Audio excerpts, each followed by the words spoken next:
हम सभी का इस वैचारिक यात्रा में स्वागत है। जी बहुत बहुत शुक्रिया। आज के इस गहन विश्लेषण का विषय एक ऐसी भावना पर केंद्रित है जो मानव मन के सबसे अंधेरे कोनों में जन्म लेती है। और जिसका विस्तार कभी-कभी पूरी सभ्यताओं को निगल जाता है। बिल्कुल। और आज की हमारी चर्चा का केंद्र है ईर्ष्या से शुरू हुई विनाश की कहानी। यह सच में एक बहुत ही गंभीर विषय है। हाँ, और हमारे पास आज स्रोतों का एक अत्यंत गहन और विस्तृत संग्रह है, जी। जिसमें मानव मनोविज्ञान का विश्लेषण करने वाले नवीनतम शोध पत्र शामिल हैं। साथ ही प्राचीन भारतीय दर्शन पर लिखे गए कुछ बेहद प्रभावशाली निबंध भी हैं। और व्यवहारिक मनोविज्ञान को समझाने वाले अकादमिक वीडियो भी इस बंडल का हिस्सा हैं। तो हमारा आज का मिशन महज एक पुरानी कथा को दोहराना नहीं है। बिल्कुल नहीं, क्योंकि हम सभी महाभारत की मूल कहानी से तो परिचित हैं ही। हाँ, मतलब आज इन स्रोतों के चश्मे से हम उस मनोवैज्ञानिक शरीर रचना को समझने का प्रयास करेंगे कि कैसे ईर्ष्या जैसी एक अत्यंत सामान्य मानवीय भावना अनियंत्रित हो जाती है, और जब ऐसा होता है तो वो न केवल एक साम्राज्य को भस्म कर सकती है, बल्कि आज के आधुनिक जीवन में भी हमारे कार्यस्थलों और घरों में हमारे हर निर्णय को पूरी तरह से अपहरित कर सकती है। एकदम सही कहा आपने। और अगर मैं स्रोतों की बात करूं तो ये स्पष्ट होता है कि ये महाकाव्य केवल धर्म बनाम अधर्म का एक सरलीकृत युद्ध नहीं है। हाँ, अगर हम इसे व्यापक संदर्भ में देखें तो ये मानव मन के भीतर चलने वाले उन सूक्ष्म द्वंद्वों का एक विस्तृत दस्तावेज है, जहां हमारी अपनी असुरक्षाएं, हमारी हीन भावनाएं और हमारी छिपी हुई कुंठाएं हमारे विनाश का खाका तैयार करती हैं। बिल्कुल। तो आज के इस चर्चा का उद्देश्य उन मनोवैज्ञानिक परतों को उधेड़ना है जो ये स्पष्ट करती हैं कि कैसे सत्ता, अधिकार और मान्यता की भूख इंसान को अपने ही पतन का मार्ग चुनने पर विवश कर देती है। तो आइए सीधे उस बिंदु पर प्रहार करते हैं जहां से इस विनाशकारी ईर्ष्या का सबसे विभत्स रूप उभर कर सामने आया। दुर्योधन की ईर्ष्या। हाँ, हम सभी इंद्रप्रस्थ के उस प्रसिद्ध माया महल के प्रसंग को जानते हैं। श्रोता में इस घटना का बहुत ही दिलचस्प मनोवैज्ञानिक विश्लेषण किया गया है। मुझे भी वो हिस्सा बहुत रोचक लगा, जब दुर्योधन ने उस महल की भ्रमित कर देने वाली वास्तुकला में धोखा खाया और वो पानी में गिर पड़ा। और वहां जो उपहास गूंजा, स्रोतों के अनुसार वो महज एक मजाक नहीं था। मनोवैज्ञानिक दृष्टि से इसे आत्मसम्मान पर एक गहरी चोट के रूप में परिभाषित किया गया है। मतलब ये समझना बहुत आवश्यक है कि दुर्योधन के पास हस्तिनापुर का पूरा वैभव था। उसके पास धन, सेना या संसाधनों की कोई कमी नहीं थी। फिर भी एक साधारण सी घटना ने उसके भीतर के उस हीन भावना को इस कदर क्यों भड़का दिया कि उसने एक पूरे वंश को मिटाने की ठान ली। यही तो सबसे बड़ा सवाल है। इस प्रश्न का उत्तर आधुनिक मनोविज्ञान के एक बहुत ही महत्वपूर्ण सिद्धांत में छिपा है, वो जिसे स्रोतों में सापेक्षिक वंचना कहा गया है। जी बिल्कुल, सापेक्षिक वंचना मतलब इंसान कभी भी उन लोगों से ईर्ष्या नहीं करता जो उससे बहुत दूर हैं या जो बिल्कुल अलग पृष्ठभूमि के हैं। सही। ईर्ष्या हमेशा अपने पड़ोसियों, अपने सहकर्मियों या अपने ही परिवार के सदस्यों से होती है। तो दुर्योधन की पीड़ा ये नहीं थी कि उसके पास कुछ कम था। उसकी वास्तविक पीड़ा ये थी कि पांडवों के पास ऐसा कुछ था जो उसे लगता था कि केवल और केवल उसका अधिकार होना चाहिए। जब उसने वो माया महल देखा तो वो केवल वास्तुकला का चमत्कार नहीं देख रहा था, वह अपनी स्वयं की सत्ता और अपनी मान्यता को चुनौती मिलते हुए देख रहा था। उसे लगा कि उसकी श्रेष्ठता का जो भ्रम उसने पाल रखा था वो टूट रहा है। और यहीं से ईर्ष्या ने एक बहुत ही विकराल रूप लेना शुरू किया। लेकिन यहाँ एक वैचारिक उलझन उत्पन्न होती है। कैसी उलझन? अगर ईर्ष्या इतनी ही स्वाभाविक मानवीय भावना है तो क्या हम ये मान लें कि पांडवों के मन में कौरवों की असीमित सत्ता को लेकर कोई ईर्ष्या नहीं रही होगी? ये एक अत्यंत विचारणीय बिंदु है और स्रोतों में इस बात का बहुत सूक्ष्मता से विश्लेषण किया गया है।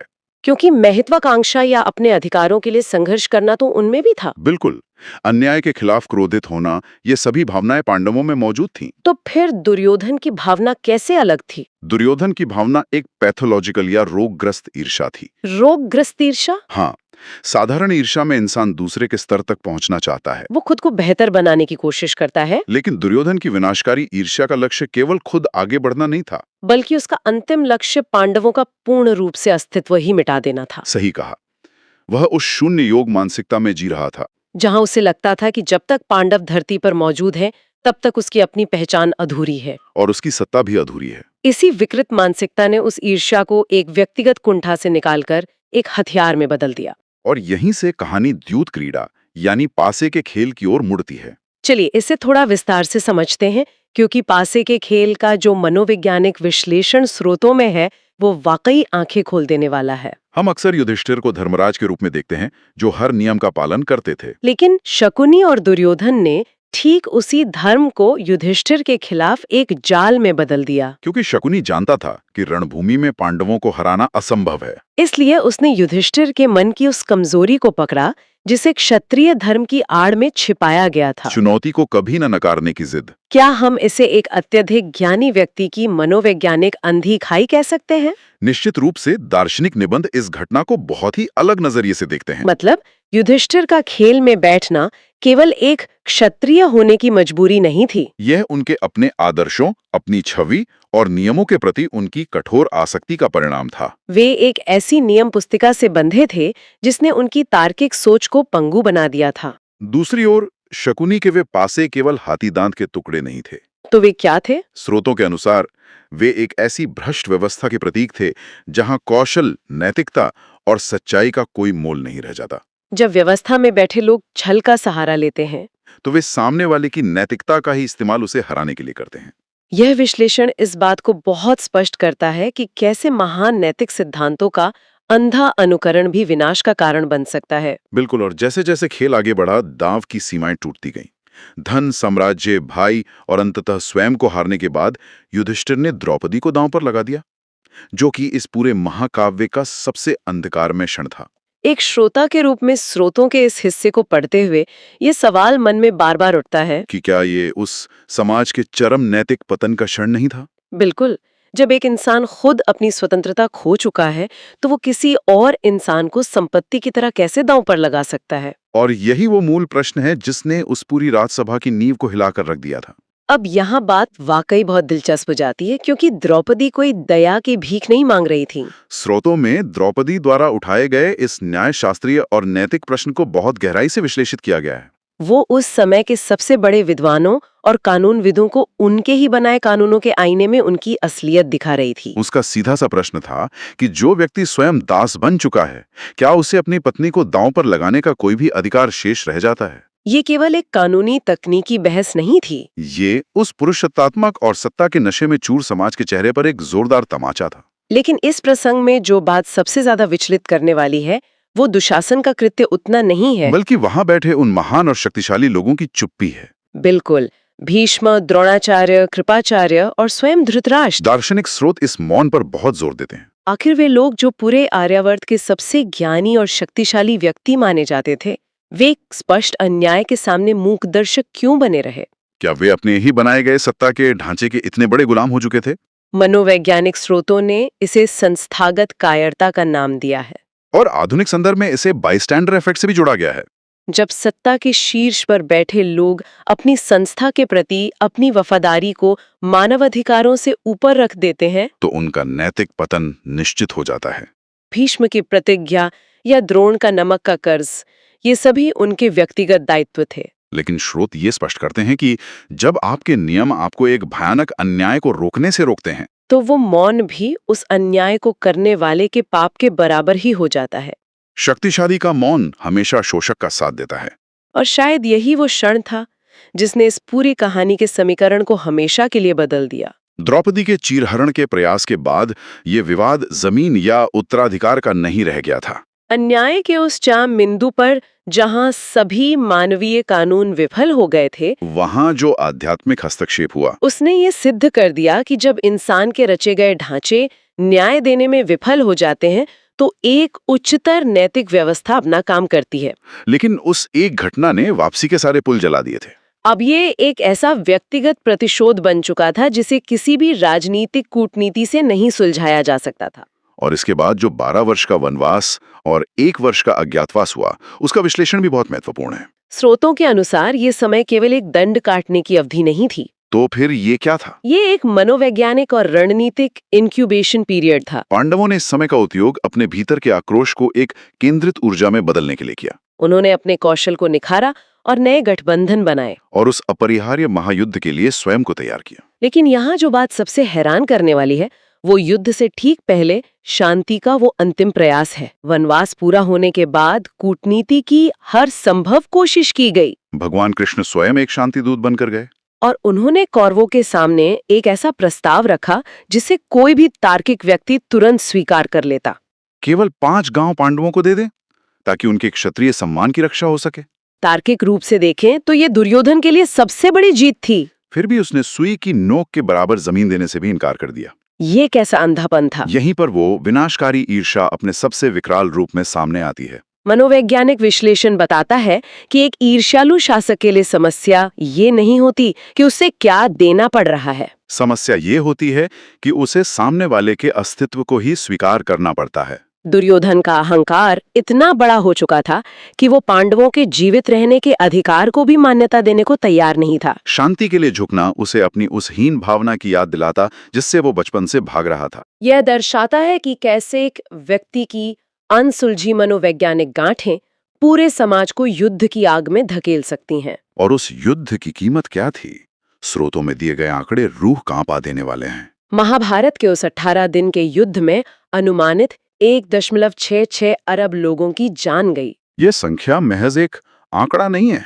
ये इस बात का प्रमाण है कि जब दरबारों में बैठे बुद्धिजीवी सत्य के पक्ष में खड़े होने का साहस नहीं जुटा पाते, जब वे किसी एक व्यक्ति के अहंकार को संस्थागत रूप से बढ़ावा देते हैं, तो उसकी कीमत आम जनता को अपने रक्त से चुकानी पड़ती है। राजसभा में भीष्म और द्रोण की जो खामोशी थी, वही खामोशी कुरुक्षेत्र के मैदान में करोड़ों लोगों की चीखों में बदल गई। शासक वर्ग का मनोवैज्ञानिक असंतुलन हमेशा आम इंसान के लिए मृत्यु का कारण बनता है। बिल्कुल सही। तो अब इस पूरी ऐतिहासिक विवेचना को आज के आधुनिक संदर्भ में उतारते हैं। स्रोतों में जो व्यवहारिक मनोविज्ञान के वीडियो शामिल है, वे इस पर गहराई से विचार करते हैं कि क्या ईर्ष्या का परिणाम हमेशा कुरुक्षेत्र ही होता है? क्या आज के समय में हमारे कार्यस्थलों पर या परिवारों में जो ईर्ष्या पनपती है, वो भी उतनी ही घातक है? आधुनिक शोध इस विषय पर एक बहुत ही दिलचस्प विभाजन प्रस्तुत करते हैं। स्रोतों के अनुसार ईर्ष्या के 2 अलग-अलग चेहरे होते हैं। पहला है विनाशकारी ईर्ष्या, जो दुर्योधन की मानसिकता का ही आधुनिक रूप है। वीडियो स्रोत में से एक रूपक कथा के माध्यम से बहुत अच्छी तरह समझाया गया है। वो कहानी जहाँ एक व्यक्ति लंबे समय तक प्रार्थना करता है। हाँ, और जब उसे वरदान मांगने का अवसर मिलता है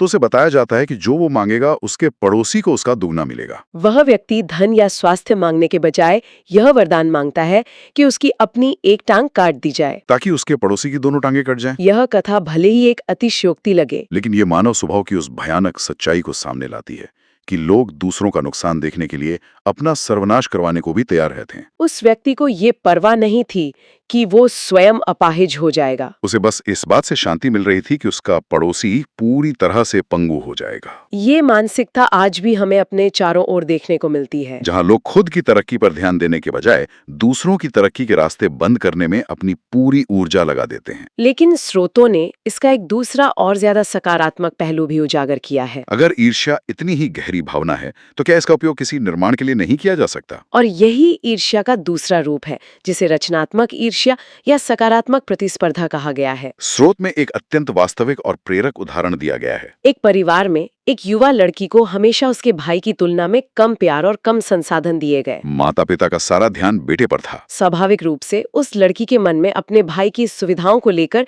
गहरी ईर्ष्या पैदा हुई। लेकिन उसने इस भावना को दुर्योधन की तरह विनाशकारी नहीं बनने दिया। उसने इस आक्रोश को अपनी ऊर्जा में बदल लिया। उसने दिन रात एक कर दिया और असाधारण परिश्रम किया। और अंततः वो देश की एक सर्वोच्च प्रशासनिक अधिकारी बन गई। जबकि उसका भाई, जिसे सारी सुविधाएं मिली थी, वो जीवन में कोई विशेष मुकाम हासिल नहीं कर पाया। ये सचमुच एक ऐसा बिंदु है जो सोचने की दिशा ही बदल देता है। यानी ईर्ष्या अपने आप में एक तटस्थ ऊर्जा है।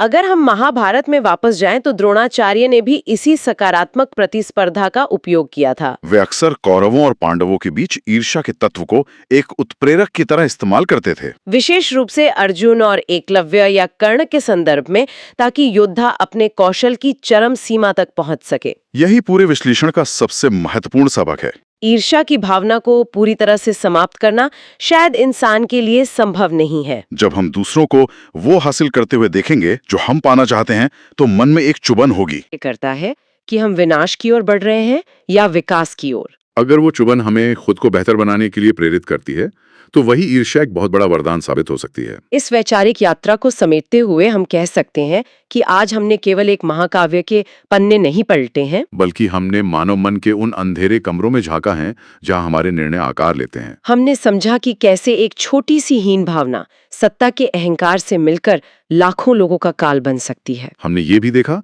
कि कैसे शक्तिशाली लोगों का मौन छल और अन्याय को संस्थागत रूप दे देता है। और सबसे बढ़कर हमने ये जाना कि भावनाएं बुरी नहीं होती, बल्कि उनका अनियंत्रित उपयोग बुरा होता है। मेरा अंतिम विश्लेषण यही है कि हमें अपनी भावनाओं के प्रति अत्यधिक जागरूक रहने की आवश्यकता है। अपनी ईर्ष्या को स्वीकार करना कोई कमजोरी नहीं है। उसे पहचान कर उसका सही दिशा में मार्ग निर्देशन करना ही वास्तविक बुद्धिमत्ता है। यदि हम दूसरों की सफलता से जलने के बजाय उसे अपने लिए एक मापदंड बना लें, तो हमारे विकास की कोई सीमा नहीं रहेगी। बहुत ही सुंदर विचार है ये।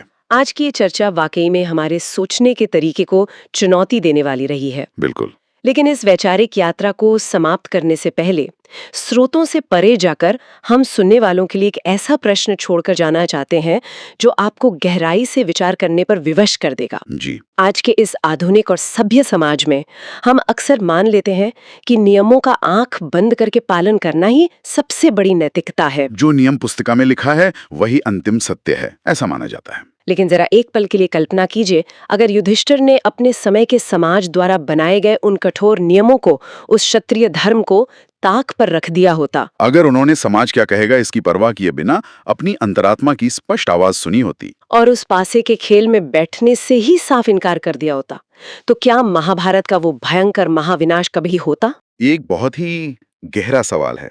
क्या कभी कभी असली धर्म और वास्तविक नैतिकता अपने समय के उन गलत और सड़े गले नियमों के खिलाफ बगावत करने में ही छिपी होती है जो समाज ने हम पर थोप रखे हैं? विचार करने योग्य बात है। इस गहरे और चुभते हुए सवाल के साथ हम आपको यहीं छोड़ जाते हैं। अपनी रोजमर्रा की जिंदगी में अपने नियमों और अपनी अंतरात्मा के बीच के इस द्वंद्व को जरूर टटोलिएगा। हमारे साथ इस गहन वैचारिक यात्रा में अंत तक जुड़े रहने के लिए बहुत बहुत धन्यवाद।